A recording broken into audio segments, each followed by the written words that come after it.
Habis gitu ada satu titik yang membuat drop. Aku dikatain itu lintah darat. Ya toh, kan minjem-minjemin duit. Betul. Gak ono izin ya, Pak. Wah, lintah darat toh, pantesan cepat sugih. Saya dikatain seperti itu sedih. Mental saya kena. Terus pada saat itu saya sempat banting setir, Bro. Dengan Kaskus. Teman saya itu seluruh Indonesia. Iya. Sorry loh. Dari kalangan atas sampai kalangan bawah. Main Kaskus semua. Wah, teman saya ada semua. Gila, mau nyari barang apa, ada semua. Dan supportnya luar biasa. Trustnya tinggi sekali. Trustnya tinggi. Jadi kalau ketemu sama Kaskus gampang kan? Gitu ya. Iya, betul kan. Enak banget itu. Saya waktu itu benar-benar stres. Saya benar-benar stres. Pada waktu itu ke kantor aja nggak berani. Terus ngitung kerugiannya secara detailnya Wedi berapa, ya nggak berani. Tapi intinya kimia miliaran. Sebulan saya nggak ngantor. Kantorku ya urepe, saya bingung. Saya di rumah. Dulu pada saat awal merit itu, saya bikin tempat doa kecil sih. Di dalam rumah. Nah, habit itu selalu ada. Karena saya melihat kakak saya. Kakak saya kan sudah punya rumah, toh. Itu pasti ada gua Marianya. Nah, habit itu saya bawa. Di rumah saya sediain tempat doa kecil, sederhana. Nggak bagus lah rumah saya. Dulu kan kecil. Saya sembuh itu. Doa toy. Saya doa sama Bunda Maria. Stresku hilang. Ngopi di teras bareng Rian. Ya teman-teman, kembali lagi di Ngopi di Teras bareng Rian. Kali ini saya bareng dengan Bro Bintang. Jadi Bro Bintang ini adalah pemilik dari KSP SBM. Sahabat Bintang Mandiri. Tempatnya di daerah Sombok ya Bro. Masuknya Sombok ya? Iya, Sombok.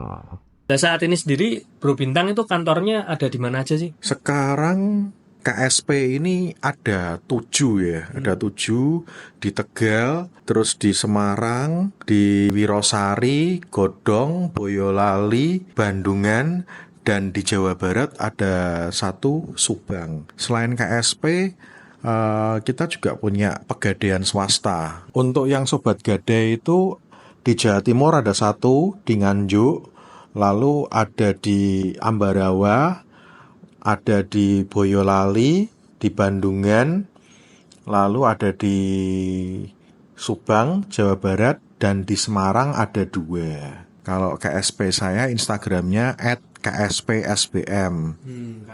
KSPSBM official ya, karena banyak yang buat juga nih, ada banyak penipuan seperti itu. Terus yang pegadaian itu namanya Sobat Gadai Indonesia. Jadi Instagramnya @sobatgadai. Ngobrol-ngobrol dulu. Jadi saya dengar dari teman juga, katanya Bro Bintang ini merintis dari nol ya, koperasi ini ya. Maksudnya kita mendirikan sampai sekarang ini itu dari benar-benar nol ya. Ya, saya itu termasuk dilahirkan dari keluarga yang istilahnya ya nggak susah-susah banget, tapi ya menurut saya ya masih cukup ya, seperti itu. Cuman waktu kecil itu saya ada satu pengalaman, ada satu pengalaman yang membuat saya sangat-sangat termotivasi untuk menjadi orang kaya. Ya. Waktu umur berapa Bro? Itu kalau nggak salah waktu saya umur 7 ya, umur 7. Jadi ceritanya pada zaman dulu itu ada iklan ayam goreng KFC. Nah, KFC kan pada saat dulu itu kan wes mewah ya. Bagiku itu mewah. Nah, itu ada iklan di TV itu, kalau beli ayam dapat jam. Oh, jam. Nah, ada jam jet tempur. Wah, saya ngeliat iklannya itu pengen banget. Nah, waktu itu saya ngomong sama papaku, "Pak, tolong beliin dong ayam goreng ini karena dapat bonus jam. Kalau beli ayam dapat jam." Nah, singkat kata, dulu kalau kita mau makan mewah atau makan di luar itu nunggu saat papa saya gajian. Nah, pasti sebulan sekali dan pasti setiap tanggal 1. Karena pada saat papa saya gajian. Lalu pergi saya naik motor dibonceng sama papa saya sama adik saya. Nah, dulu KFC kan adanya di Pandanaran tuh yang pertama tuh. Yang gede itu ya. Yang gede itu. Nah, sampai sana antri, giliran sampai depan ketika mau beli tanya, saya mau beli paket ayam yang dapat bonus jam tangan pesawat. Nah, ternyata beda, bro. Ternyata jamnya itu harus beli sendiri. Waduh. Jadi nggak bonus, nggak sepaket gitu. Nggak sepaket lah. Setahu saya kan beli ayam dapat itu jam. Ternyata beli ayam harus beli jamnya juga. Harus beli jamnya sendiri. Ya, jadi harus beli terpisah. Iya, harus beli terpisah. Dan aku ingat betul, papaku tuh hanya bawa uang 5.000. Zaman dulu 5.000. Zaman dulu 5.000. Dan itu 5.000 hanya cukup untuk beli ayam doang. Jadi nggak dapat jam. Wah, waktu itu saya nangis, ya anak kecil kan, tantrum kan, nangis seperti itu. Terus ada satu tante-tante yang lihat saya nangis, tahu-tahu saya dibelikan jamnya itu. Wah, luar biasa. Ya, perasaan saya pada saat itu benar-benar happy ya. Saya benar-benar happy banget. Ya, sebagai anak-anak kan. Sebagai anak-anak. Cuman pada saat itu aku sudah mulai ada pergolakan di hati saya ya ini ya. Wah, saya kok papa saya kok nggak punya uang banyak, kok saya bukan anak dari orang kaya, kok enak banget ya kalau punya uang ya, mau beli sesuatu bisa. Nah, awalnya itu dari itulah. Setelah sekolah SD itu saya tuh bener-bener nakal. Jadi pada saat SD itu saya benar-benar nakal. Saya suka bully teman saya, seperti itu. Soalnya mungkin paling gede. Saya suka bully teman saya. Terus kebetulan saya tuh sekolah di sekolahan Katolik. Nah, ini yang menarik. Karena menurut saya, karena saya disekolahkan di sekolah Katolik, maka saya bisa jadi sukses seperti saat ini. Karena apa? Sekolah Katolik tuh kalau saya lihat tuh disiplin sekali. Betul. Benar-benar sangat disiplin. Ya, pada waktu itu kan saya nakal. Saya ingat dihukum, saya berdiri di tengah lapangan sampai angkat satu kaki. Panas-panas. Seperti itu. Terus saya sampai dipanggil orang tua saya. Dikasih surat panggilan, saya sobek-sobek. Seperti itu. Nakal banget lah pas SD. Cuman sekolah Katolik ini yang membentuk saya. Disiplinnya. Walaupun pada saat saya SD itu saya nakal, tapi kan saya sudah dapat disiplin itu seperti apa. Nah, dari SD, terus Katolik, saya lanjut ke SMP Katolik juga. Nah, pada saat SMP ini saya baru kayak menemukan hidayah apa gimana ya. Saya kembali ke jalan yang benar. Yang karunia. Ya mungkin ya. Yang dulunya itu saya SD nakal, nilai pas-pasan, nem juga pas-pasan, nggak bisa milih masuk sekolah favorit. Terus akhirnya ya wis masuk SMP ya Katolik, tapi ya nggak favorit lah pada saat itu. Tapi tobat. Nah, pada saat itu saya SMP itu selalu ranking 3 besar. Wah. Selalu ranking 3 besar. Padahal SD nggak pernah sama sekali. Nggak pernah seperti itu. Dan termasuknya orang ya teman-teman kalau bilang masuk orang yang alim lah seperti itu. Di SMP jadi berubah gitu. 180 derajat. Seperti itu. Nah, karena jadi pinter ini lanjut SMA-nya yang sama, Katolik juga. Nah, lanjut SMA yang sama. Saya ikut OSIS, ikut organisasi, aktif seperti itu. Ya saya masuknya juga masih ranking.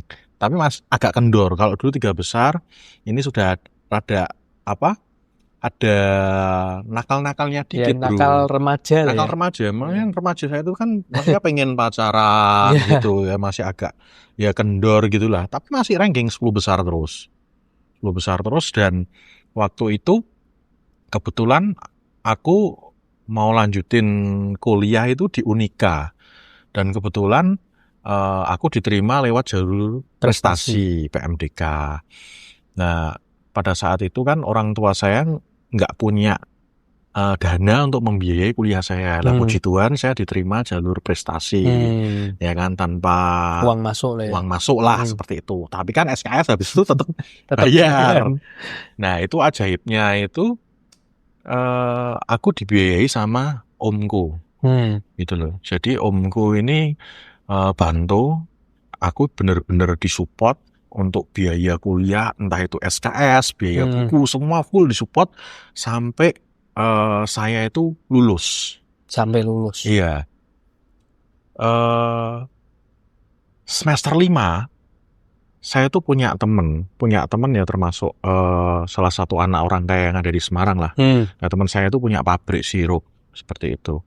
Nah waktu itu saya ditawari, kan saya sering ngeluh ke teman saya, atau teman saya sering lihat kondisi saya curhat, diajak pergi, saya bilang nggak punya duit, ya kan, nggak punya uang lah seperti itu lah. Terus kamu apa ini kerja di pabrik aja, freelance jadi accounting. Terus saya ditemuin sama orang tuanya, diterima sama orang tuanya. Dulu jurusannya memang akuntansi. Nah yang menarik, jurusan ini menurutku juga penting, karena dulu saya sukanya ke IT. Saya sukanya IT, saya suka bongkar-bongkar komputer. Saya berharapnya sekolahnya ini di IT jurusannya. Cuman karena orang tua saya dan om saya itu mengarahkan ke accounting dan akuntansinya keuangan. Padahal matematika saya itu lemah. Nilai itu nggak pernah 6 lah. Mungkin 5 atau 4 matematika saya. Ya tapi tak jalani karena omku ini konsultan. Nah, jadi dia punya KAP, dia harap kan nanti saya bantu ke sana lah. Ya harap saya bisa kerja ke sana. Intinya habis kuliah saya bisa kerja, dapat pendapatan lah seperti itu. Tapi ternyata lain. Jadi setelah saya kuliah semester 5 saya bantu kerja di pabrik teman saya sebagai accounting. Intinya ya kalau kuliah ya saya kuliah, kalau nggak kuliah ya saya ngantor. Bener-bener baik banget itu. Teman saya itu, papa mamanya bener-bener baik banget. Nah pada saat itu lucu lagi bro, karena saya itu dikira anaknya ownernya. Soalnya mungkin kerjanya kok dong-dongan tok gitu ya. Maksudnya kadang-kadang masuk, kadang-kadang enggak. Wah itu menarik banget. Jadi kalau saya mau cerita ini dari awal nanti sampai akhir, kalau disimak, hidup saya itu bener-bener penuh sekali berkat dari Tuhan. Bener-bener hoki banget lah. Ya, kalau orang Jawa, orang Marang bilang bejo, banyak bejonya. Nah, itu kan dulu banyak penawaran tuh, sirup kan pakai botol, ada penawaran botol kosong, supplier datang, terus ada penawaran kardus. Botol kaca itu ya. Iya, terus penawaran dari bank, untuk nabung. Itu kan ketemunya saya dulu. Ya kan? Ya dikira saya anaknya ownernya. Jadi orang-orang itu dikira wah ini anaknya ownernya ini. Iya, gila. Saya bilang bukan, saya bukan anaknya owner. Gak percaya tapi aneh kan? Ya wes. Yang penting kan saya bilang saya bukan anaknya ownernya. Nggak mau pura-pura juga kan? Iya, betul juga. Pokoknya bilang beneran kan. Nah, tapi ini ya seperti bumerang juga, seperti pedang bermata dua sih, ya kan? Bagusnya ya itu kan menaikkan saya, dikira saya anaknya bos lah. Tapi jeleknya gini bro, pada saat itu marketing bank kan datang. Dulu buat kartu kredit kan susah banget. Betul. Nah itu Citibank, BCA datang, UOB datang. Karena saya dikira anaknya ownernya, saya dibuatin kartu kredit. Diloske.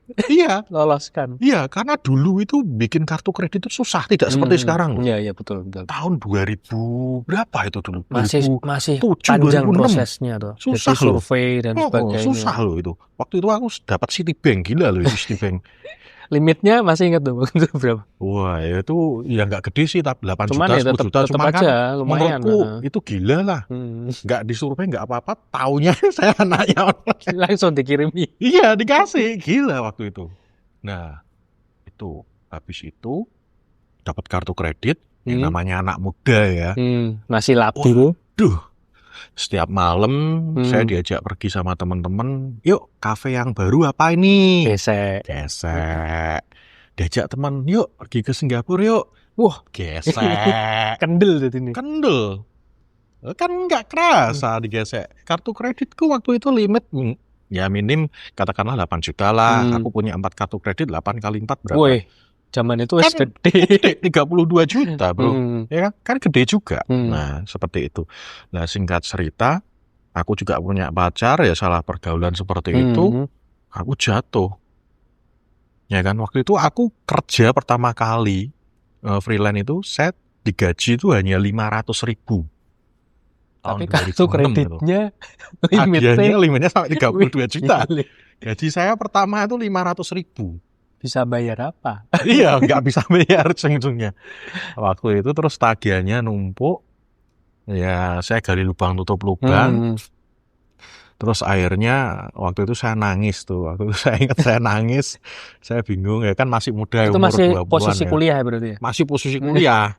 Nangis, bingung. Terus saya cerita ke mama saya, ke kakak saya. Terus saya cerita sama temen saya juga yang ini kan. Yang bantu kerja. Yang bantu kerja juga.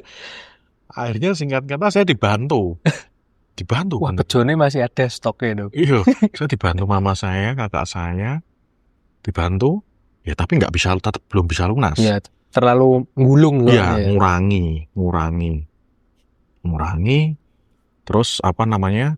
Ya wis akhirnya tak jalani. Lah singkat kata, saya lulus kuliah, lalu saya pamit sama Resign lah ya. saya resign karena saya ingin belajar yang lebih gitu loh. Saya ingin melihat perusahaan lain itu seperti apa. Nah, singkat kata seperti itu. Akhirnya saya resign.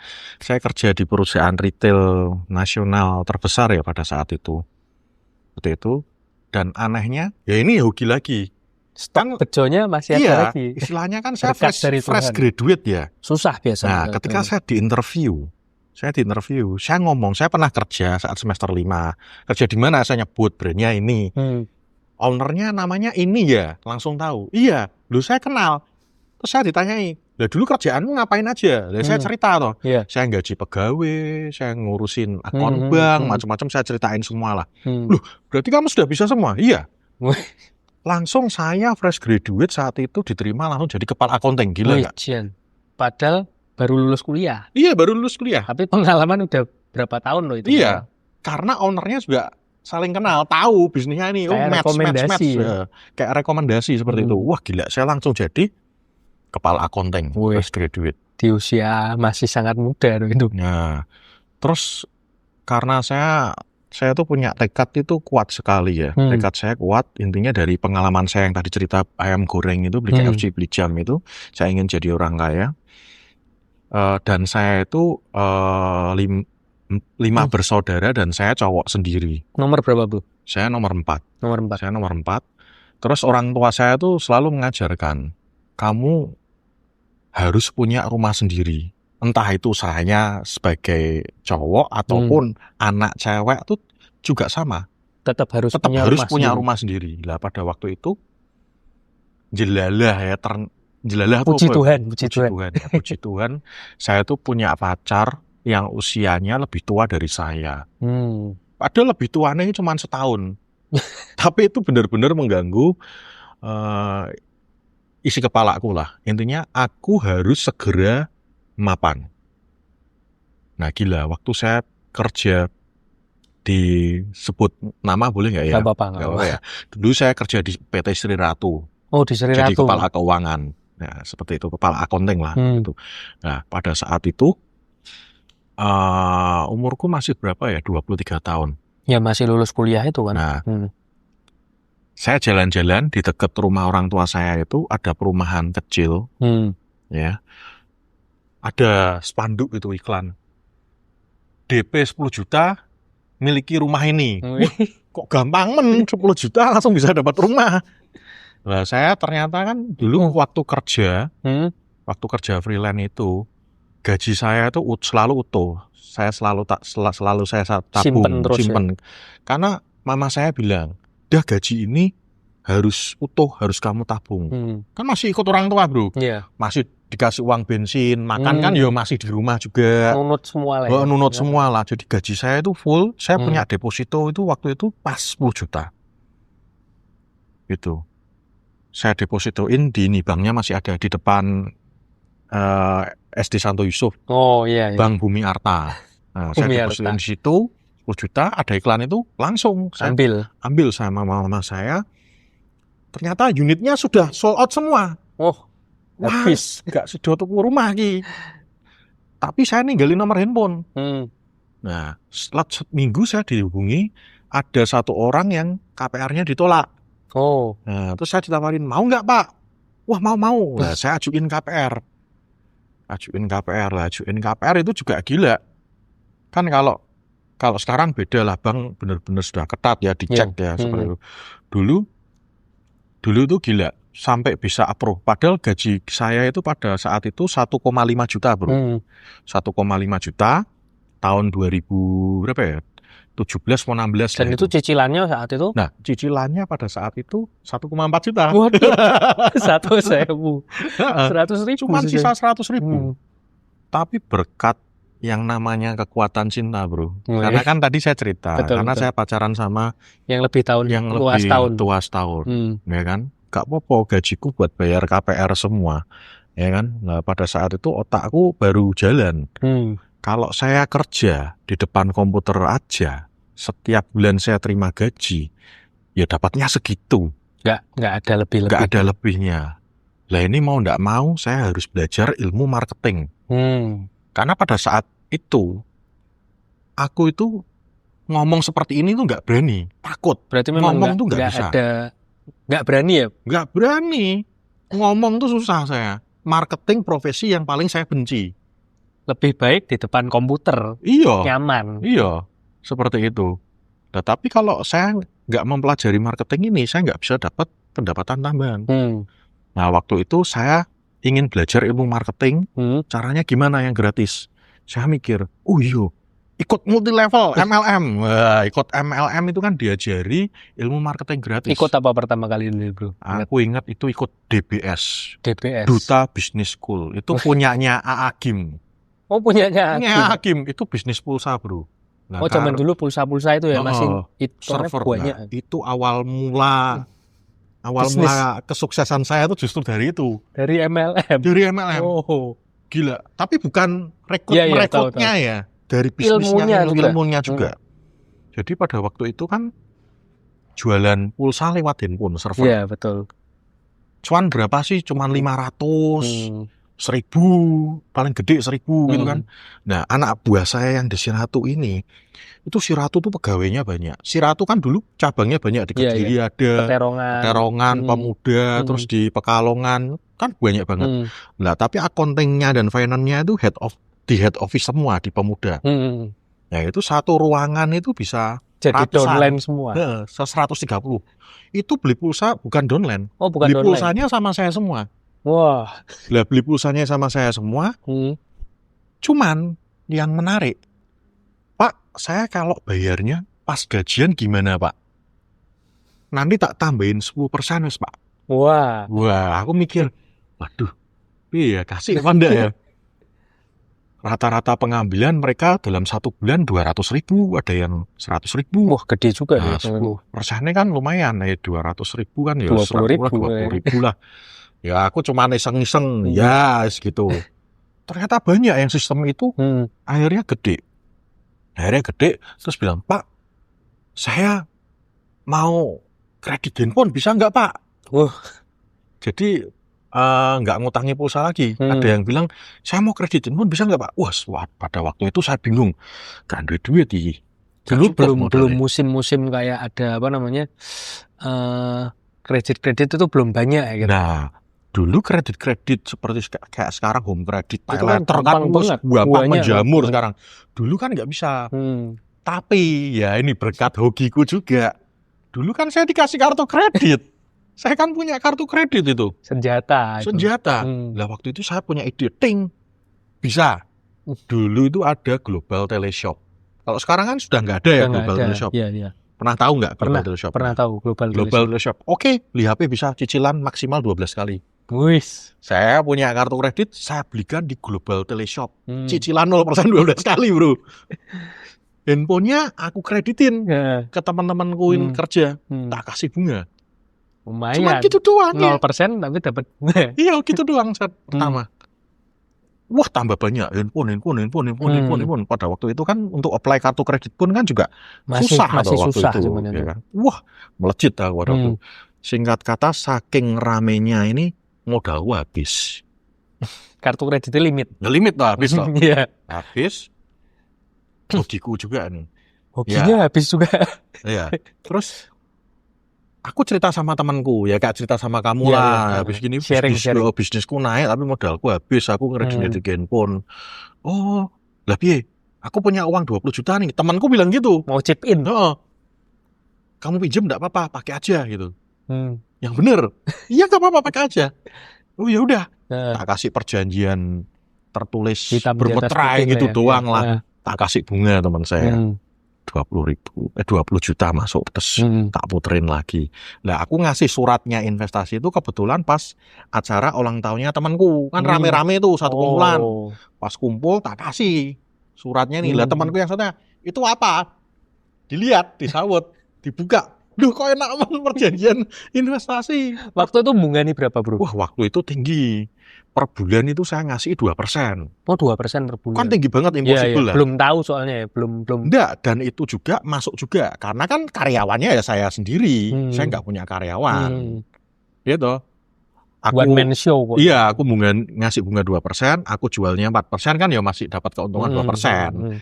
Kan nggak ada karyawan ya, saya sendirilah masih masuk. Nah, waktu itu, wah, lah pada tahu semua. Aku juga ikut. Pada ikut semua teman-teman. Yang modalin banyak. Iya. Lah akibatnya, ya wis. Tak jalanin lagi. Terus kebetulannya itu hokiku lagi. Atasanku yang di Sri Ratu ini pindah perusahaan, pindah pekerjaan. Resign ya berarti. Resign tahun 2010, pindah di perusahaan distributor handphone nasional. Pindah di PT Parastar. Nah, masih Nokia itu ya. Wah, tahu juga ya kamu ya. Tahu juga ya kamu ya. Aku diajak. Bin, mau nggak ikut kerja di tempat saya? Gajinya lebih besar. Mantap itu. Tapi sorry, nggak ada posisi accounting.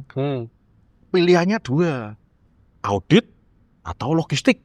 Kamu pilih mana? Logistik. Ya, terus tahu, wah Pak, ini ya sebenarnya tantangan buat saya ya. Saya bilang gitu. Saya pilih logistik, Pak. Saya pilih logistik, bro. Lah, momennya ini pas ketika saya masuk Parastar, logistik itu kan saya pegang stok. Betul. Ya kan? Waktu itu pas Nokia-nya jatuh, BlackBerry-nya booming. Zaman BBM itu. Wah gila itu. BlackBerry masuk itu kan yang pegang stok saya. Waktu itu saya jual di Kaskus. Tahu Kaskus gak? Aku main bro. Main Kaskus. Jadi 2008 sampai 2015 terakhir. Sama. Kaskuser. Gila kan dulu kan? Aku jual di Kaskus itu, wah online shop bener. Wah ya itu aku juga ngerasain. Mantap banget. Aku jual BlackBerry di Kaskus, gila, kirim sampai Lombok, Bali, Sumatera, kenceng. Itu ngeri.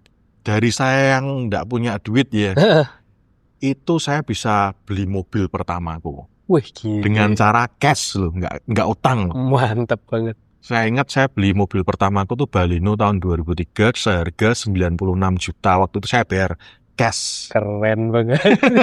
Gara-gara jual handphone itu. Ya thanks to Kaskus juga itu. Iya bener, bener itu. Sampai ada dulu produk Smartfren. Bundling. Terus yang dulu laku keras kayak kacang goreng itu Smartfren Tab. Oh, yang Tab pas yang murah itu kan. CDMA itu ya. CDMA. Perusahaan datengin PO, saya ambil semua. Ambil enggak apa-apa dong, saya juga bayar. Tapi pada waktu itu marketing manajernya marah. Loh kok gak ono stok? Dimarahi sama Smartfren-nya tuh. Kok barangnya kan gak harusnya untuk wilayah Semarang toh. Tak buang sampai Bali sampai Sumatera lewat gara-gara Kaskus itu. Aku sempat kena kayak sentil gitu loh. Sempat kan, di SP nggak itu? Enggak, cuma ditegur doang sih. Nggak berani negur langsung tapi lewat atasan saya. Ya karena sebenarnya kan ya legal juga ya. Ya legal, saya bayar kecuali saya nggak bayar. Kecuali ngambil. Iya, tapi secara distribusi kan ya, itu kan regionnya kan harusnya ini khusus untuk Semarang. Terhambat distribusi Semarang. Iya, Semarangnya kan nggak ada barang, Pak. Bener. Tak banget daerah lain. Seperti itu. Aduh. Banyak itu barangnya, Pak. dari Andromax dan macam-macam handphone Ya, murah-murah. zaman smart itu kan kayak Wah, kayak banget. Itu gila. Lah itu aku mulai nanjak sih, ekonomiku mulai nanjak. Terus pada saat itu aku sempat dapat trip dari Asia. Sekarang kan sudah kolaps ya Asia. Asia handphone itu. Asia handphone, aku dapat trip juga sampai ke luar negeri. Gitu. Nah, terus dari di Parastar itu kan bisnisku Nanjak scale up, terus. nanjak terus. Terus saya pamit resign sama atasan saya itu. Yes. Nggak boleh ya, saya dibilangin gondali. Loh, kamu kerja setiap bulan dapat gaji kan aman. Kamu bisnis sendiri itu nggak aman loh. Belum tentu hasilnya sama terus. Mama saya juga bilang nggak setuju, jangan keluar. Istri saya juga itu. Apalagi pada saat itu barusan melahirkan. Anakku masih ya belum ada 1 tahun lah. Gila, apa namanya, nggak beranilah kamu spekulasi usaha dengan kondisi kita sekarang. Itu kayak berarti gini. full di Kaskus ya sampingannya itu? Full di Kaskus, dan pada waktu nggak itu punya store sendiri? Sempat punya store sendiri. Di Matahari apa? Enggak, di Wonodri. Oh, di Wonodri. Kecil sih, kampung. Tapi yang datang juga banyak gara-gara Kaskus. Kampung itu Kaskus kecil. tuh keren banget, bro. Iya, keren ya. Nah, waktu itu terus saya tetap ngedrill resign, ketemu sampai ketiga kalinya. Ya wis lah, karena saya bilang, Pak, pendapatanku secara freelance ini, usahaku ini sudah 5 kali lipat dari gaji saya. Saya bilang gitu. Ya kayak iso nahan wesan. Akhirnya saya resign itu saya tahun 2014 saya resign. Terus setelah resign saya di rumah. Style saya pada waktu itu celana pendekan, sandal jepetan. Ketemu orang, kalau mau kredit ketemu tanda tangan gitu doang. Engkoh toko lah. Nah, wis gitu-gitu doang lah. Gitu-gitu doang. Habis gitu ada satu titik yang membuatku drop. Aku dikatain itu lintah darat. Oh. Ya toh, kan minjemin duit. Betul. Gak ono izin ya, Pak. Lah kalau ngelihat kita sukses, ya pasti ada pro dan kontra. Omongan netizen lah ya. Caranya gimana sih kamu bisa sukses? Saya mau itu belajar. Yang positif. Ya. Itu yang positif. Wah, kalau yang negatif nyinyir. Wah, lintah darat kok, pantesan cepat sugih. Gitu. Nggak lihat deh dalam-dalamnya. Saya dikatain seperti itu sedih. Mental saya kena. Terus pada saat itu saya sempat banting setir, bro. Teman-teman saya yang kreditin pun sama saya dan pinjam duit sama saya, sempat saya teleponin, bro, sorry, untuk next saya sudah nggak bisa minjemin duit lagi karena saya mau stop. Marah-marah sama teman saya. Lah terus saya gimana? Saya pinjam sama siapa lagi? Gitu loh. Kan teman-teman pada waktu itu kan ya namanya bisnis belum ada, pada waktu itu kan ya belum tertib lah, mau pinjam ke bank belum bisa. Ke bank kan waktu itu dulu kan susah. Harus ada laporan keuangannya, harus ada badan usahanya. Kan banyak UMKM yang belum punya itu juga pada waktu itu. Pengennya kan kemudahan dan kecepatan. Malah saya dimarah-marahi, lu itu. Enggak, aku mau top, break aku. Bener-bener ngedown sampai mengambil keputusan itu ya. Wah iya, terus pada waktu itu aku switch buka warung ayam goreng. Gila itu. Wah, padahal nggak ada basic kuliner sama sekali. Gak ono. Itu aku cuman didorong sama temanku. Ceritanya temanku dolan ke rumah, istri saya lagi masak ayam goreng sambal hijau. Tak suruh makan bareng kan, yuk makan bareng. Enak katanya dia. Terus dia buka ayam goreng. Saya tuh orangnya juga tipenya tuh ya langsung action. Tak eksekusi langsung. Wes buka. Saya nyewa di Tanah Mas itu ada bengkel Kalimas Lumas. Jadi kalau sore tutup, itu disewakan sore sampai malam jadi Pujasera. Saya nyewa situ. Jadi jualan saya mulai jam 6 sore sampai jam 10 malam. Bayangin rumah saya ada di Pedurungan waktu itu. Wah, ke Tanah Mas aduh banget jauh. Jauh. Dan berat di ongkos juga. Lewat tol bolak-balik seperti itu. Terus harus bangun pagi. Saya ini dulu ya, bayangin. Mau saya masuk pasar, belanja ayam, belanja bumbu-bumbu, bawang, lombok, dan lain-lain. Setiap pagi saya seperti itu. Ayam itu ya pasar? Beli ayam. Ayamnya dulu pertama kali belum tahu di pasar Perembain, Depok. Oh, di Perembain. waktu pertama kali buka kan pengambilanku belum banyak juga sana. Terus lama-lama jadi tahu, oh supplier ayam nih pemotongan ada di Penggaron nih. Wah, jadi ke Penggaron terus nggak usah belanja, nggak usah ke sana lagi. Dikirim. Jadi tahu dikirim pengambilan sudah banyak. Tapi untuk beli bumbu-bumbunya ini kan tetap harus ke pasar aku tetap masuk pasar. Tapi kalau sekarang bisa dikirim. Iya, gitu ya. Banyak yang itu. Nah, tugasnya bagi tugas aku belanja, istriku yang masak nyiapin di rumah. Itu. Nah, terus ekspektasiku waktu itu cuman by phone, punya karyawan ngontrol. Ya kan kayak bos ya gimana siapin semua. Pikirnya kan kita cuma datang ngontrol, niat-niat. Banyak yang datang makan itu ya. Itu ya. Yang indah-indah ekspektasinya ya. Wah, realitanya, Bro. Realitanya pegawai itu susah. Buka jam 6. Tahu-tahu jam 5 ada BBM masuk pada waktu apa WA aku lupa lah. Pak maaf saya izin nggak bisa masuk Pak, ibu saya sakit atau alasan apa saja lah. Mendadak gitu. Lah mau tidak mau kan yang turun tangan kan ya bos masak goreng. Dan dulu tuh nggak cuma ayam goreng, ada menu lainnya, ada nasi goreng. Wah repot itu goreng. Nah, repot, wah pas beli nasi goreng, bakmi goreng masak pernah rame dari jam 7 sampai jam 9. Saya itu tangan goreng terus, nggak duduk sama sekali. Sampai kaki saya itu, betis saya itu sampai hitam, jarum. Waduh, siang banget lah. Itu Bro, cuman bertahan 1 tahun. Setahun itu sudah cukup lama. Tapi kalau ditanya untung Pak Rugi, untung. Tapi keselnya capeknya nggak cucuk. Karena ini 180 derajat loh. Dulu saya cari uang udah ketemu sama orang, tanda tangan, nih tak kasih duit. COD. Iya, bulan depannya mereka ngangsur. Terus tinggal tidur, uang masuk rekening, kan kerja bersih, smart lah. Sekarang kerja dapur. Kok sekarang kan pakai tenaga, Bro. Pakai tenaga. Sampai akhirnya berhenti. Ada teman yang menguatkan saya. Waktu posisi Bro buka sing ayam goreng itu masih sing online-nya masih enggak?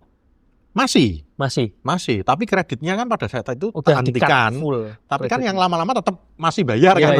Kan? Jadi cuma sing baru-baru enggak ada yang masuk. Enggak ada yang masuk, takat saya enggak mau gitu. Tapi kalau main secondan masih jual-jual itu masih Kaskus masih jalan gitu online.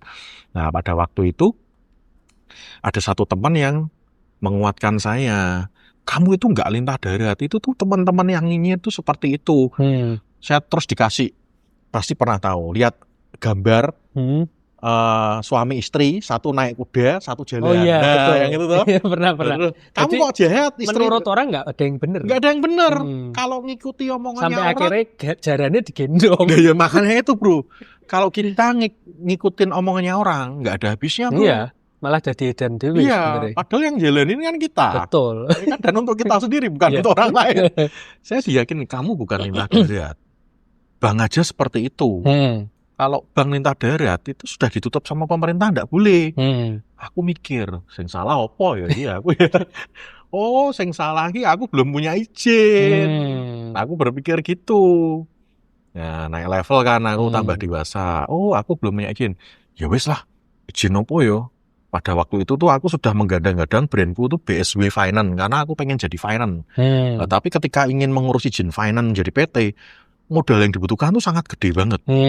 Wah, gak duit Pak aku Pak. Ya. Apa kira-kira badan usaha sing bisa jadi payungku nih? Aku cari-cari info ternyata Koperasi Simpan Pinjam, KSP. Nah, KSP wes langsung tak urusi. Pada waktu itu enggak ada yang bimbing. Saya datang ke dinas kota koperasi bener-bener sendiri. Otodidak. Wah, otodidak tanya-tanya sendiri.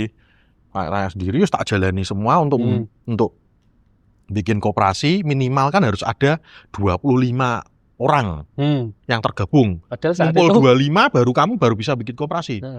Aku hoki juga. Hoki kalau punya saudara banyak. Sama teman banyak.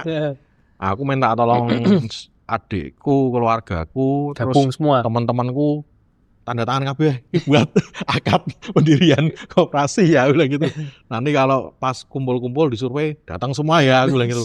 kan mau ndak mau Iya. karena ya puji Tuhan aku dulu attitude-ku juga baik, aku jaga nama baik, terus banyak Dan orang-orang nggak yang main nakal tuh yang banyak penting. orang-orang yang tak bantu lewat investasi 2% itu kan aku juga Iya, kasih. itu bantu orang juga. Terus pada waktu itu kan aku jualan elektronik juga ya, BlackBerry dan lain. Hmm. Kalau rusak aku juga bantu cara makainya gimana. Hmm. Mereka kan seneng puas Iya, gitu saya servis. Jadi aku mau bisnisnya berubah ke apapun mereka ngikut. Pada saat ayam goreng pun mereka PO ngelarisin. Trust-nya udah tinggi. Mau bisnis apapun mereka ngikut.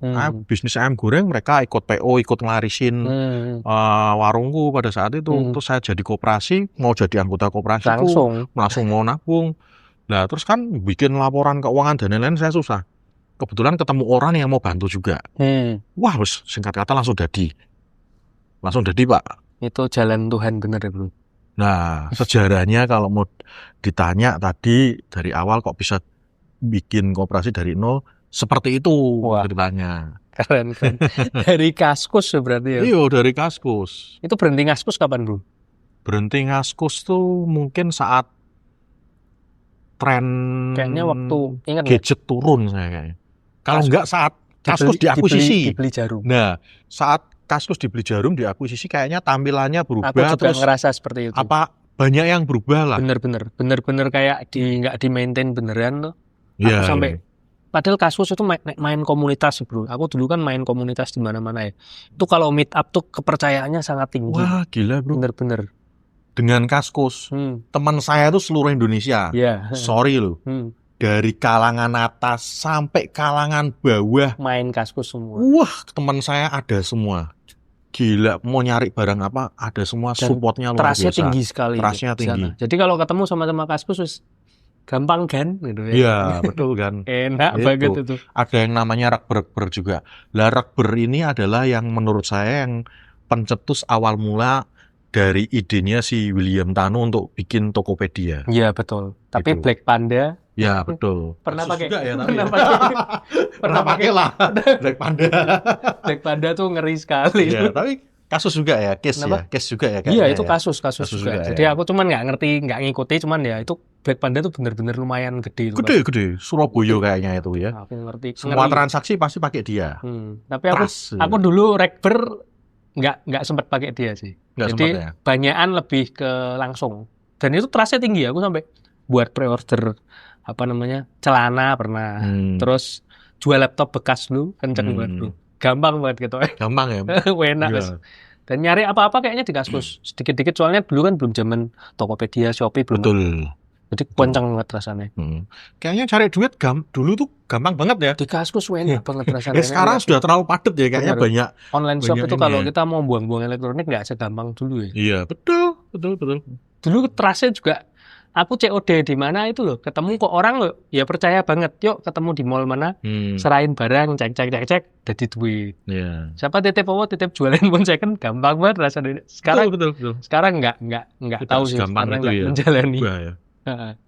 Nah, waktu ngerintis koperasi itu pertama kan ketoknya kalau diceritain ini kan mulus banget gitu. Angelnya apa? Wah, nggak mulus juga ya. Ya kan dari cerita ketoknya enak. Hoki lah. Ya begitu masalah hoki. Sama. Lah, singkat cerita 2016, 2017 badan usaha izinku keluar. Ya, izinku keluar. Terus hoki juga. Aku dikenalin sama temen ini termasuk investor pertamaku. Jadi investor pertamaku yang berani ngedrop uang langsung miliaran. Yang sebelumnya saya dulu mainnya awal jutaan, puluhan, ratusan, begitu jadi koperasi, dikenalin orang, baru kenal 3 hari, saya didropi miliaran. Jadi gila. Itu ya puji aku Tuhan. juga bingung juga, ini orang kok berani amat. Trust banget. Iya, baru ketemu, kenal 3 hari, berani ngedrop miliaran. Cuma yang dilakukan dia pada saat itu satu yang pertama, dia datang ke rumahku. Pasti mungkin ngecek rumah saya. Ngecek rumah saya dicek. Yang kedua, saya ingat betul, dia tanya sama teman saya. Tanya sama teman dekat saya. Bintang ki wedokan apa ora sih? Pertanyaannya cuma gitu. Simple. Teman saya jawab, enggak. Kenapa? Investor saya ini mikir kalau wedokan ya pasti nggak jujur. Enggak, ya dia pasti nggak akan bisa ngelola uang inilah. Karena dia juga wedokan. Iya, karena tuh investor saya itu wedoan. Nyari yang nggak dia. Iya, nyari yang nggak kayak dia, karena dia sadar kalau wedoan bubar kayak aku. Itu seperti itu. Nah, singkat cerita gila bro, bener didropi miliaran saya, jedet. Pertama kali buka itu didropi miliaran, jedet. Dan puji Tuhan pada saat aku buka itu bingung, rekrut karyawan sopo ki, aku rawani gaji. Saat itu pertama kali berarti berapa karyawan itu posisi pertama kali buka? Gak ada karyawan pak, karyawan ya saya dewean. Cuman kan harus punya karyawan tau kalau punya maju. Iya, harus. Aku mikir, oh cobalah, aku dulu punya anak buah di Parastar yang sekarang sudah resign, dulu resign karena melahirkan. Bel, kan anaknya wis gede tuh, 2 tahun nak bel. Gini basa-basi, saya sekarang buat koperasi, kamu mau ndak kerja bantu saya? Gitu. Tapi sorry ya, saya belum bisa gaji besar karena namanya usaha itu kan saya baru ngerintis. Dan waktu itu kan tingkat kepercayaan diri saya masih kecil karena kan saya juga bingung juga ki berhasil apa ora ki usahaku, bisnisku kan masih bingung juga. Bingung, enggak tahu gitu loh, gitu kan. Ya kalau kamu bersedia gajinya 1,2 juta itu awal. Dan nanti dilihat kalau memang perusahaannya maju ya bisa naik. Tahun 2017 itu 1,2 ya masih kecil lah karena UMK pada waktu itu 1,9 seingat saya Semarang. Ya cuman buat mulai kan kita juga masih mundur. Baik Pak, saya diskusikan dulu sama suami ya Pak ya. Oh iya. Besoknya ngabari mau. Waduh, puji Tuhan juga mau. Terus nyari kantor bingung. Pada saat itu waktu disurvei itu saya pakai rumah saya sebagai kantor. Saya pasangi spanduk MMT kayak KSP SPM. Enggak plang, spanduk doang. MMT gitu. Terus waktu itu ada temen yang minjemin kiosnya. Jadi kios cuman ukuran 3x3 kecil. 3x3 cuma muat 1 meja dan 1 kursi tunggu. Itu di Candilen, kios Candilen. Nah kebetulan teman saya itu yang nyupport saya dari awal, yang menguatkan saya, kamu itu bukan lintah darat. Terus dia nyupport minjemin rukonya itu, rukonya mamahnya. Saya dikasih ya sewa bayar tapi ya harga wajar lah. Masalahnya saya bayar waktu itu. Terus dia support saya juga karena dia pinter desain, saya dibantu desain tuh ada waktu itu. Terus dia juga sempat invest juga tuh dari awal tuh sedikit-sedikit itu. Nah, mulai dengan 1 karyawan dengan kantor ukuran 3x3. Wah. Tuh. 2017 itu. 17. Keren kan? Cuman ya nggak mulus, Bro. 3 bulan berjalan, bulan ke-6. Saya kan karyawan 1, itu hanya admin, accounting, finance dan deskol nelpon nagihin. Lapangan saya semua seperti itu. Mobile terus. Marketing saya nggak punya. Waktu itu saya ngerekrut marketing tuh freelance semua. Ada 3. Statusnya freelance semua. Jadi saya nggak gaji, hanya komisian seperti itu. Oke sih. Oke, jalan semua. Marketing saya tambah besar, cewek semua tambah besar. Ternyata fraud semua, Bro. Waduh. Fraud semua. Tiga-tiganya bayangin. Karena apa? Kita hidup itu harus bertahap dan perlu proses ya menurut saya. Betul. Dulu saya megangnya kan sebelumnya kan mainnya kan ratusan juta. Begitu di drop miliaran kan kaget pasti. Biasa mentalnya belum kuat. Iya, biasa mainnya ratusan juta di drop miliaran. Di drop miliaran kan kaget. Yang ada di dalam otak saya, bagaimana saya bisa memotorkan uang ini. Nah, caranya gimana? Ya marketingku tak push, carane harus uang ini harus muter semua. Naik semua omsetnya. Sampai salesku tak motivasi harus bisa beli mobil. Bisa beli mobil, gila lah. Komisi nantok waktu itu komisi bisa capai 8 juta sampai 10 juta loh 1 orang. Komisi tok itu bayangin, nggak gaji loh. Sampai bisa beli mobil. Tapi ternyata fraud semua, Bro. Fraud semua, saya rugi miliaran juga. Dapat miliaran, rugi miliaran. Waduh. Nah, ini pertama kendala saya. Saya waktu itu benar-benar stres. Saya benar-benar stres. Pada waktu itu ke kantor aja nggak berani.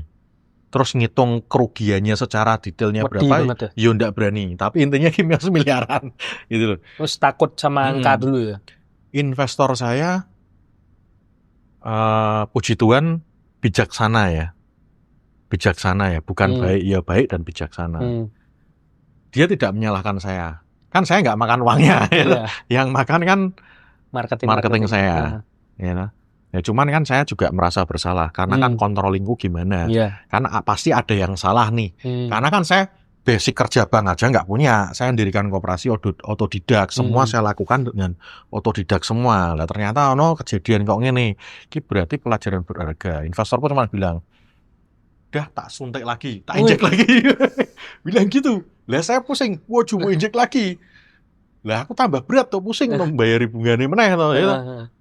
Tak selesain aja sebisa mungkin, ini aku bisa minta aset lah, minta ganti rugi lah. Investor saya marah. Yang namanya anak orang kaya kan pasti egonya gede, bro. Dia saya mau 3 orang itu masuk penjara semua. Kasus kan semua. Uang hilang, nggak masalah. Bilang gitu, gila. Loh, saya nggak bisa seperti itu kan, harus balik. Wah, waktu itu gila lah. Tapi singkat cerita, keajaiban terjadi, mukjizat terjadi. Dari 3 marketingku ini, aku negosiasi 1, 2, 3. Saya dapat rumah, dapat tanah. Dari 3 orang itu? Dari 3 orang ini. Balik semua. Tapi kan masalah nggak berhenti. Iya. Nggak berhenti toh. Kan dapat aset sama aja nggak punya duit. Aset nggak cair langsung. Lah yo. Lah terus muternya nggak ada toh. Ya toh. Lah pada waktu itu ya wis ternyata ya aku lupa ya entah gimana ceritanya, mukjizat banyak orang yang invest lagi. Lah cuman yang menarik, bro, ini aku ada pengalaman spiritual. Pada saat saya drop itu saya stres. Saya stres itu ke kantor aja sampai nggak berani. Hebat loh. Sebulan saya nggak ngantor. Kantorku ya urepe, saya bingung. Dengan kondisi admin di situ tapi. Iya, admin di situ, tapi saya nggak ngurusi sama sekali. Stres kok. Nggak keliling bus. Nggak keliling bus. Nggak nagih barang saya. Saya stres. Di rumah saya stres tuh. Makan 1 sendok, muntah. Tidur, baju saya tuh basah semua. Keringat dingin. Bantal saya basah semua. Nggak bisa tidur. Terus pada waktu itu, nah ini yang membuat spiritual saya semakin, iman saya semakin kuat ya. Jadi saya dikasih tahu teman saya, "Oh, kamu itu didukunkan sama marketingmu nih. Kamu dilempari pocong itu di rumahmu, banyak pocong." Itu malam-malam jam 10 tuh saya dikabarin seperti itu. Nah, teman-teman saya, investor saya kan ada yang nemenin saya di rumah. Lah kok pas, bro. Pas aku dikabari, itu kamu dilempari pocong. Pas toh. Pas ada gempa bumi, edan lah. Jadi rumahku kisah goyang-goyang. Bak kolam ikanku itu goyang-goyang. Lu tambah bingung menang. Lu tenang gitu santet gitu berarti. Lu kok ngepas? Aku dibilangin gue doncali pocong, disantet. Kok malah pas gempa bumi? Gila, itu jam 10 malam. Goyang rumahku. Pikirannya lu tambah des, bener iki disantet tenang nih. Wah, bingung. Nah, waktu itu kan ya teman bilang, "Oh, kamu pergi ke orang pinter sini, suruh minum, suruh apa." Ya dilakukan itu. Tak lakukan dan stres kok. Tak lakukan. Gak sembuh-sembuh, aku kayak stres. Bingung, aku nangis-nangis sendiri pada waktu itu, stres. Istri saya ya menenangkan gitulah. Seperti itu. Terus singkat cerita, yang membuat saya sembuh apa coba? Simple loh yang membuat saya sembuh. Doa. Saya di rumah.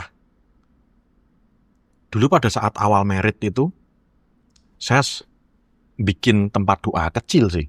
Di dalam rumah. Nah, habit itu selalu ada karena saya melihat kakak saya kan sudah punya rumah toh. Itu pasti ada gua Marianya. Nah, habit itu saya bawa. Saya merit di rumah, saya sediain tempat doa kecil sederhana, nggak bagus lah rumah saya dulu kan kecil, cuma ukuran 99 meter tok rumahku. Nah, saya buat tempat doa kecil, saya beli patung Bunda Maria cukup besar lah. Saya beli di Gua Krep Ambarawa. Nah, itu. Saya sembuh itu. Doa toy. Saya doa sama Bunda Maria. Stresku hilang. Saya berani ngantor lagi. Saya ke kantor sampai nyanyi apa ya? Dengan Yesus kita bersaudara. Nah, saya nyanyi itu sambil berdoa di kantor. Baru berani ke kantor tuh gara-gara habis sembahyang itu, Saya sadar, saya berani kantor, saya nyanyi itu. Itu. Lah, keajaibannya lagi, saya punya karyawan pada waktu itu, karyawannya sudah nggak satu ya, waktu itu karyawanku 4. Kan takut toh, perusahaan di ujung tanduk, mungkin mau kolaps, mau bangkrut gitu ya. Iya, iya. Bosnya nggak tahu tekosan. Nggak tahu tekosan. Pasti kan kalau jadi karyawan, kalau kita kan pasti ketar-ketir resign lah daripada bertahan rak digaji. Yang resign tuh hanya 1 orang, bro. Dari 4 yang resign. Dari 4 yang resign tuh hanya 1. Wah. Yang 3 ini loyal sama saya. Sampai detik ini. Puji Tuhan. Wah, itu yang saya bersyukur. Artinya kan benar-benar loyal di saat saya tertimpa masalah pun, ya saya masih ditemenin. Dan dari kejadian itu aku belajar, kenapa sih kok bisa terjadi seperti ini. Nah, ternyata itu saya sadar, saya tuh jadi arogan dan sombong waktu itu. Ibaratnya dulu saya bintang yang nggak punya duit, pada waktu itu punya duit banyak. Gitu loh. Terus jadi OKB. Jadi OKB dan arogan. Bayangin. Setelah dari kantor 3x3 itu kan saya pindah ke Mataram. Saya dipinjemi kantor juga sama investor saya. Keren. Mataram. Mentereng lah. Itu. Nah, di kantor itu, bayangin. Aku kasih TV, terus investorku bawa PS. PlayStation. Setiap hari teman-teman tak panggili main PS bola. Dolanan PS. Nah, dari itu marketingku, karyawanku kalau datang, Pak minta approve kredit, kan minta tanda tangan saya masuk ruangan, nggak tak baca Pak, tak tekeni semua tanda tangan tanpa baca. Karena apa? Cepet-cepet main lagi. Jadi mungkin karyawan saya ngelihat, wah bosku ki kok mainan terus ki, ya mungkin punya pikiran inilah, pikirannya yang negatif lain-lain. Tak ambil uangnya ini. Wes, nah aku terus belajar. Oh, karena aku punya kesalahan itu. Kontrolnya kurang. Itu aku sadar. Oh, aku ki dijewer sama Tuhan. Diingatkan dengan kejadian seperti ini. Ya wes, habis ini nggak boleh seperti itu. Wes, taring kasih semua. Terus benar-benar kerja serius. Nah, seperti itu bro pengalamannya. Wah, keren kejadian banget bro. Kejadian pertama itu. 1 jam ini bro. Iya. Keren tapi kejadian ceritanya. Pertama. Tapi benar-benar sih. Kalau kita doa bareng sama Bunda Maria itu ya, banyak sekali kayak ada kan Bunda Maria simpul masalah, pengurai simpul masalah itu juga kan kadang kita tuh cuman doanya simpel ya, cuman kadang salah Maria tok gitu. Tapi ya kok ya bukan delalah itu bro. Puji Tuhan pasti ada aja jalannya. Kayak kita juga, kalau aku juga kemarin juga ada pengalaman juga yang di titik terendah juga. Ya puji Tuhan masih ingat Tuhan. Itu kalau kita nggak ingat Tuhan, kayak Bro Bintang kalau nggak ingat Tuhan itu nanti kedukun kemana-mana meremen-meremen, itu lebih ngeri efeknya bro. Betul. Nah puji Tuhan kok ya karena masih cekelan sama Gusti itu ya tertolong banget itu bro. Ya karena itu tadi di awal kan saya sudah bilang basic awal pondasi saya sekolah di Katolik. Betul sekali bro. Itu yang menjadi pondasi saya. Itu gitu. Kebawa banget. Iya. Kita mau melenceng kadang masih ada relnya. Betul. Kalau kita nggak di basic seperti itu, mungkin kita nggak punya rel. Jadi kanan terus kan. Iya, betul. Untung ada puji Tuhan ada relnya. Wah seru banget ceritanya bro. Mantep nih.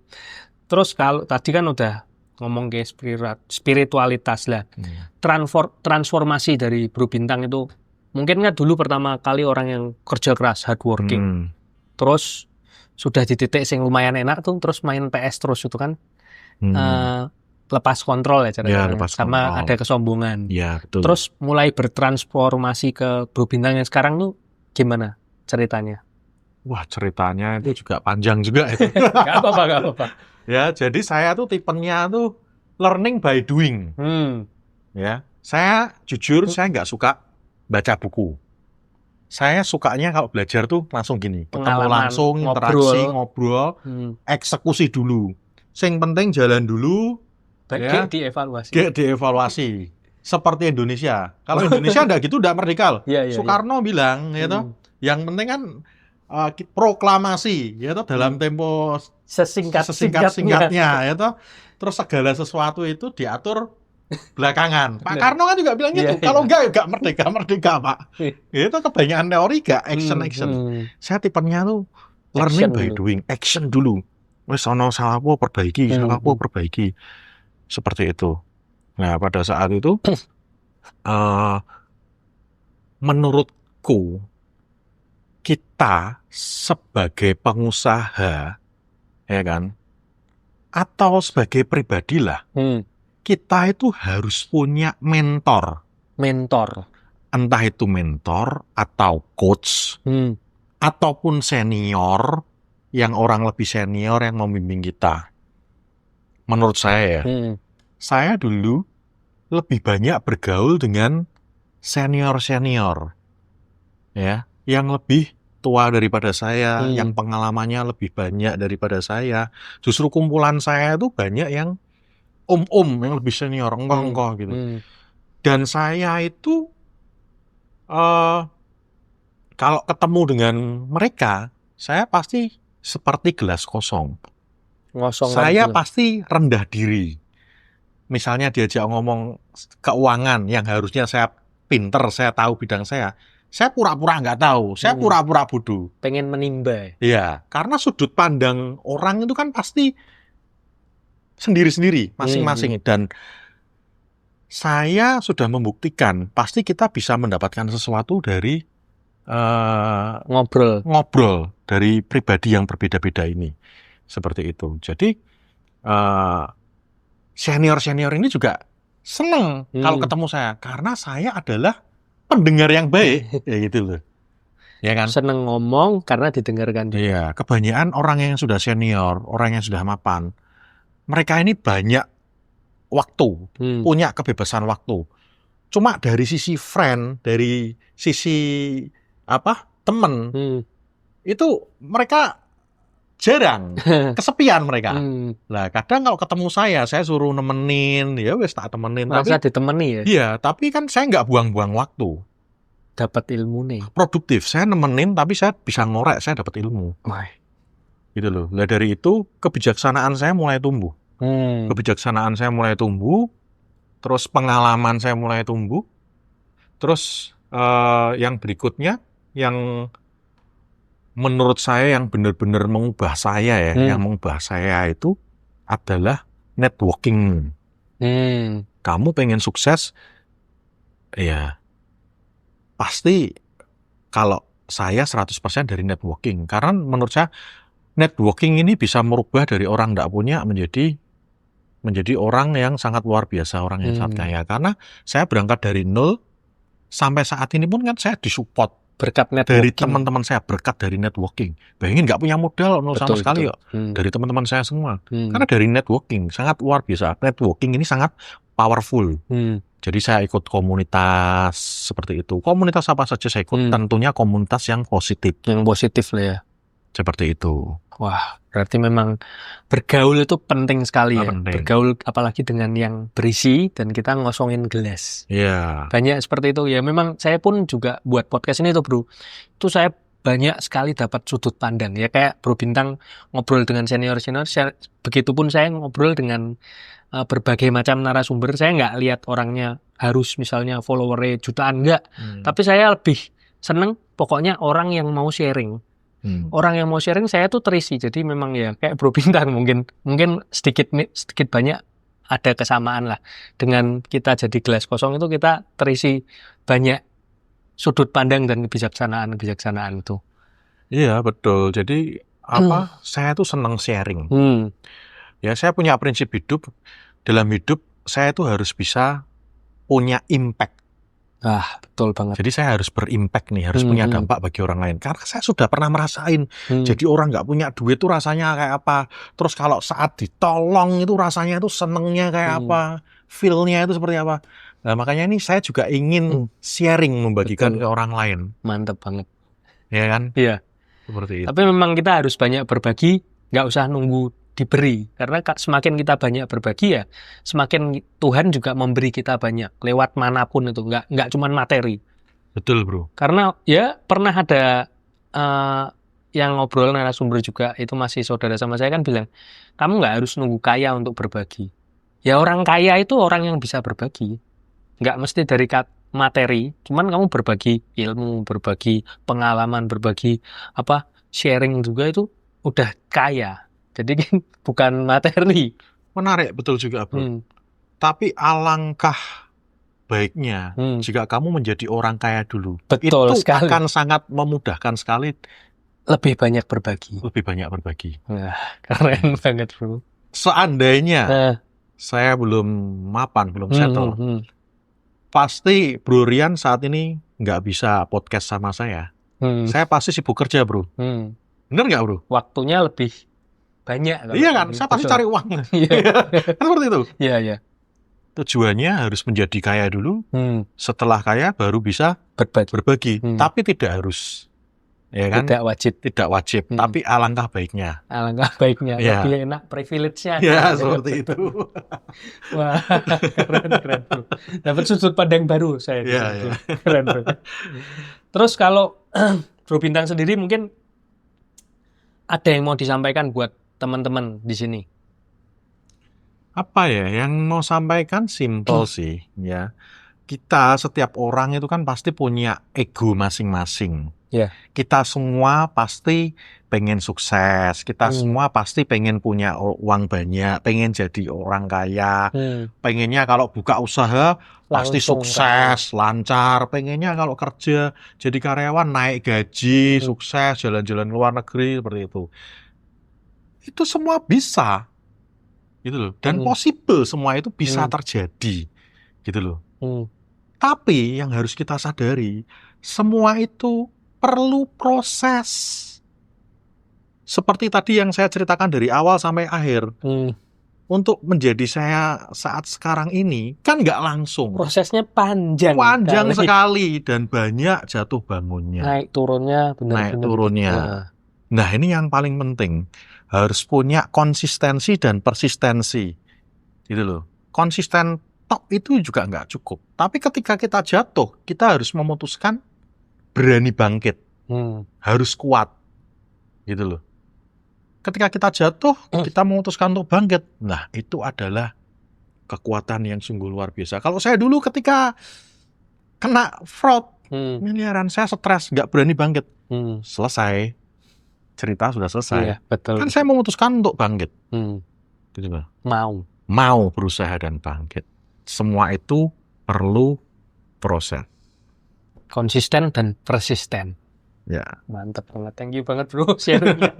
Jadi lama. Panjangan ya. Gak apa-apa. Tapi thank you banget lah dikasih waktu buat sharing. Mungkin teman-teman juga kalau mau lihat podcast-podcastnya Bro Bintang ini juga ada loh. Podcastnya namanya itu ya, Bro, Perjalanan Bintang ya, Bro. Ya, Perjalanan Bintang. Di YouTube juga. Ya, Perjalanan Bintang. Klik aja, di search saja Perjalanan Bintang. Bro Bintang juga sering ngobrol-ngobrol sama narasumber-narasumber lain. Ya. Terus buat Instagramnya mau itu, Bro? Boleh. Instagramnya apa, Bro?